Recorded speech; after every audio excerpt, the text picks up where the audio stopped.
Howdy y'all, Joe Hills here, recording as I always do in Nashville, Tennessee, and we are just gently overlooking this beautiful vineyard that I have placed in place of those cows. We had cows for days, to the point that Mr. Assumeavoid was like, hey, is somebody pulling a prank or is the server broken? And I'm like, no, they're just my cows. Don't worry, I'll replace them with too much of something else. And in their place, I have indeed planted many, many berries. I'm hoping to construct a vineyard here, because YouTube made a big point that videos need to be like family friendly but not targeted toward kids, and so I'm going to ferment rebellion toward that policy by creating a place to ferment these berries into wine. You know, families serve wine at dinner all the time, totally family friendly, but not targeted for children. You try to sell a child a bottle of wine in this country, whoa, you're going to have trubs. That's short for trouble.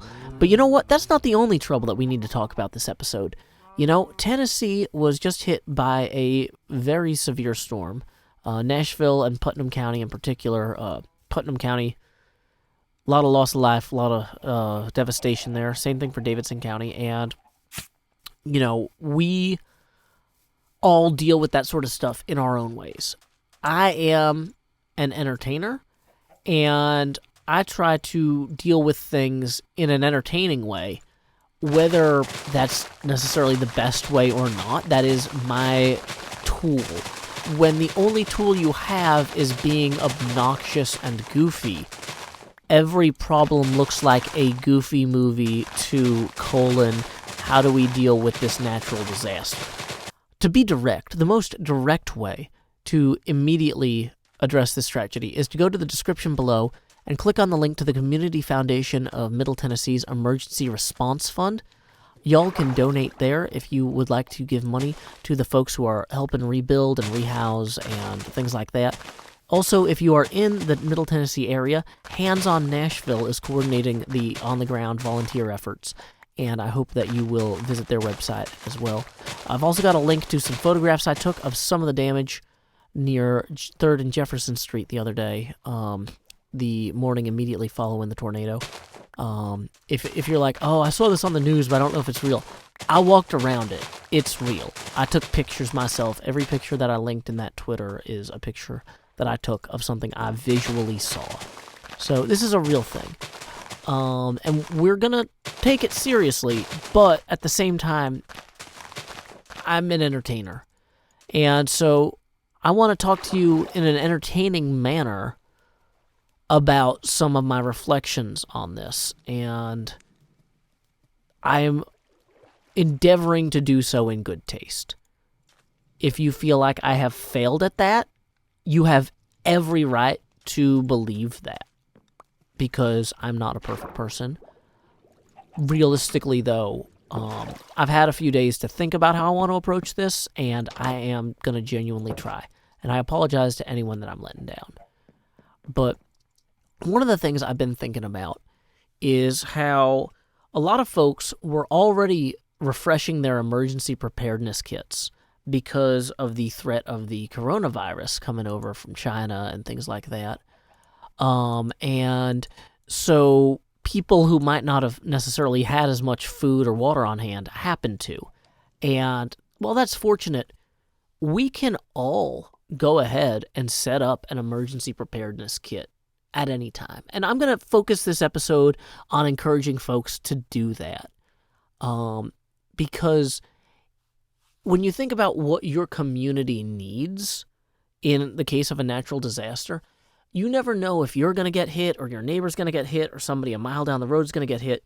But for all you know, the grocery stores are destroyed, you know, and having a diversified kind of geographical storage location for all the necessities can make a big difference, you know? So like Ready.gov, if you're American or whatever your local equivalent would be, will have like online checklists for what sorts of emergency supplies you need, you know? Now most people, they might have a gallon jug of water per person per day, you know? So we got 3 of those right here. You might have a flashlight, you might have some extra cash on hand just in case you can't get to the ATM. But what else does the United States government recommend that you have on hand? Well, first we're going to empty our inventory, never mind First, we're going to create a chest to empty our inventory into because, okay, here's the thing about planning is a lot of people talk a good game about planning. That is literally the intent of my episode, is to talk a good game about planning. But I have already failed to prepare an emergency preparedness kit because my inventory is full of garbage, and that is genuinely unhelpful. So we're just going to put these here and then dump all of this nonsense into that. And then we're going to keep doing what we intended to do. You see, a delay like that in the middle of a YouTube episode is a minor annoyance. But in real life, not knowing where things are, not having them organized properly, that could actually, be a long-term real problem. So anyway, I have prepared some of the other things that the government suggests that you have. Like you should have a map of the local area. What if GPS is down? What if the cell phone stuff is down? You might need to coordinate with people. And having a map of your local area can be handy. Other stuff you should have a variety of different food, Now, this doesn't mean go out to Costco and buy like 8 trays of baked beans. You want to buy a variety of foods because if you're going to be eating out of the same pantry for 3 weeks, which, worst case, you shouldn't need that. But you should have a several day to a week and a half to 2 week supply of non-perishable food, depending on what kind of your threat model is. Places where they have earthquakes is going to be different from places that have tornadoes. It's going to be different from places that are looking at blizzards or flooding. But, if you're buying dehydrated foods, you don't want to eat the same ones every day. So get some blueberries, get some apples. In this case, we got some beef jerky. We got some different kinds of apples. In real life, you could do better. But that's the start, You want to make sure you have a first aid kit, And that's not just bandages. That's cold compresses, a variety of medications, all the medications that you're going to need. You're going to want those. Disposable dishes. That is one. Oh, also, while we're talking about food, pretzel sticks, salty. You want to have things that have salt in them because you're going to need electrolytes, which is also why you need water. Make sure you don't run out of water. But anyway, disposable dishes. This is not the sort of thing that I would normally use because I try to be environmentally friendly. But in a natural disaster or any situation where water supplies are limited, it's more eco-friendly in some ways to not waste water washing dishes. It's better to just throw those away in the short term because you don't want to waste your good water and you don't want to risk people getting sick using the same dishes over and over again. Other things. You need some waterproof matches and possibly a backup alternate fire starter if that's a lighter or something like that. If you have a grill outside, you want to make sure you have fuel for your grill, propane, coal, that sort of thing. Or if you have fireplace, logs as well for that. Now, if you can get a rechargeable battery for your phone, something that you can charge your phone off of, that's great. Now, one thing I want to talk about here is like with those batteries and those grills and stuff, even if there is never a natural disaster, just having some extra stuff on hand can come in handy. Having extra fuel, okay, well, that just means the first time you want to grill out this summer, you don't have to go to the store right away. The battery could be just as good for charging your phone when you go to the zoo and you're out all day taking videos and stuff. Those videos, they wear the battery down, Oh, hey, here's some boxes of spaghetti. Fun fact, if your family is gluten-free, I've got at least one family member who cannot consume gluten, but to protect his identity, I will not say his relation to me.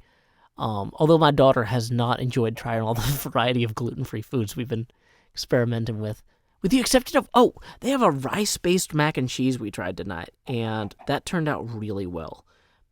Because it's basically just cheesy rice, and who doesn't like cheesy rice?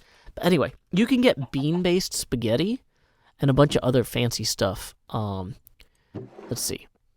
Oh, you also don't want kids getting bored, or even adults getting bored, because you will slowly go insane. So a deck of cards is a clear, good idea. Stuff to write with. People, sometimes journaling can be therapeutic in the aftermath of a storm or a disaster. Oh, and then also, you want to have a few books around, especially if you have kids. You might want to have an unpopular novel, a popular novel, tabletop role-playing game book like Pitfalls and Penguins, which you can download for free from Gumroad. I wrote it. It was good. Or also, not even or, just also, have a first aid handbook because, if the hospitals or medical people are dealing with, like, people who are in immediate need, you don't want to be in a situation where you're adding a burden to the system, The more you can be self-sustainable, the more you can help your neighborhood and your immediate friend group be self-sustainable, the less of a burden there is for the folks who aren't ready, the folks who were not as fortunate, who had their supplies ruined, You always want to be on top of this stuff as much as you can. Now, this isn't everything that the government recommends would go in here, in your emergency preparedness kit. In fact, I have a whole list of more things that need to go in here, like some way to play music. That would be smart, So we can actually go take this record player here. Well, it's not a record player yet. Give me a second. Now, in the real world, you would want to have previously purchased a record player, because unlike in Minecraft, constructing one on the fly is a little bit dicey. And we only have the one album here. I would recommend having more than one album for your actual record player. But that's fine. We're just going to toss that in there. We have an overflow barrel for when this first one's full. Now, I wanted to have... Oh, wait. If I destroy that, that's going to destroy the sign above. So we're just going to remove that. Ooh, solar panel for charging things is also a good one. Now, of course, having a rechargeable battery to charge your phone off of is great while it lasts. But if you have access to a solar panel, well, hey, that's cool. And you might say, well, Joe, when am I going to use a solar panel if I'm not, like, in the middle of an emergency? That seems kind of wasteful. Well, what if you go hiking for a few days and you want to be able to charge your phone or things like that? Picking up camping gear is a great way to augment your emergency preparedness kit. And for me, I'm always like, oh, I want to go hiking or I want to go camping, but I don't know if I have time for it. Well, you know what? If you're properly rotating out all these dehydrated foods, you're going to be like, oh no, I've got all this dehydrated food that's going to go bad. Well, I guess now I have to go camping, so I have an excuse to eat all of it. Well, I guess I'll bring my solar panel too, and they're like, oh, you got to bring extra blankets and extra this and extra that. It's like, oh, well, I guess my extra sleeping bag I bought for camping I get to use, that's cool. Extra beds is actually up there. If we want extra beds, we need to go find... There's a bunch of sheep somewhere that we need to address. So in order to really fill out our first aid kit, though, we do need to have, things like rubbing alcohol and other medicines that might not be encompassed by the leather bandages we've already expressed in here. So I figure we're going to go ahead and get blaze rods to create our first potion bench. And, brew and stand it up in here to properly fill out that first aid kit. Then we'll grab the rest of the things we need. So away we go. Time skip. This nether fortress here, I believe, has at least one spawner that blazes appear in. So what we want to do is just go hit them with swords. Now, some might say, Joe, this sounds like a terrible fortress. But really, I think it's what you make of it, There we go. That is literally all we needed. We now have enough to make 2 brewing stands. And we're going to have a bunch of blazes shoot at us on this bridge while we run away. So, let's run away. Run with me. Let's run away. I'll be Joe Hills. You'll get your thrills across the lava bay. There's a portal that is calling across glass panes, they say. Come run with me, come run, time skip away. The nether fortress we visited previously is bereft of any nether wart. As such, we have come here to rob Tango Tech of his nether wart. Now you might say, Joe, this doesn't look like Tango Tech's base. Well, fun fact, Tango Tech has been stealing nether wart from Impulse.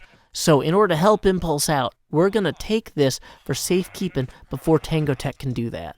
We're just going to be pillars of the community. Like that. Look at that. That's an amazing community pillar. Where does that actually go? It doesn't work from here. Wait, how do you do that? What? I want to go to there. Huh. Okay, there seems to be another portal up here. Or a nether portal up here. Let's go ahead and take this back. Oh. Good, now we're on the roof. The perfect way to get anywhere in the nether. As someone who did not bring obsidian, or think to steal it before Tango could, I should probably go back down and take the other portal. Time skip! With our blaze rod perpendicular to some stone, we now have the brewing stand of our dreams, and with it, we have been able to better prepare our emergency preparedness kit. Now we have a potion of regeneration here, 2 extra here. Nobody says your emergency preparedness kit has to fit in 1 barrel, you know? That's fine. But some of the other things on here, like extra beds and blaze rods for potions. Wait, we did that one. Hey, that one's done. Yay. Well, extra beds, we gotta go and get some lambs for that. And, I mean, not just any lambs, but lambs for the slaughter. Oh, wait. No, since they added shears to Hermitcraft, that was probably one of those data packs Asuma made. We can go ahead and actually harvest the sheep without killing them. That's going to be a big time saver, because the sheep are hiding out over here, way beyond this hill. So we're just going to wander their way. Time skip. You know, I realize that pet treats are a good thing to put in your emergency preparedness kit too, but first, this guy is too excited about that lamb to take this. Well, this lamb is not in a good spot. We are going to have a hard time making beds if we cannot harvest more wool. And unfortunately, there are wolves on both sides. There are wolves that are attacking. There we go. This guy is not directly attacking the sheep right now, but he's right over here. They are both. He was very close. He was within a lamb's shake of a tail from this guy. Okay. On an unrelated note, why are you not eating any of this grass? Well, I don't think that we're going to be able to... Can we distract this guy with that? No. Even feeding him. Well... Okay, we are not going to be able to establish... Oh, good. Here, now he's wandering off.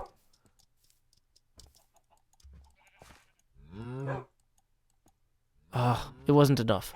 Okay, well, we are not going to be able to establish the lamb farm for this, since there is only 1 sheep anyway that I was hoping to establish this episode. But, realistically, even a imperfect emergency kit is better than none. So, it's one of those things, if you go to the store and there's not one of the things that you want, you don't freak out and go, oh no, now everything's ruined forever. Just try to make do with what you have to some degree. And then, next time you swing back by the store, you pick it up then. So, we are going to go ahead and close out this episode by reviewing once more what we do have in our kit. And here we go.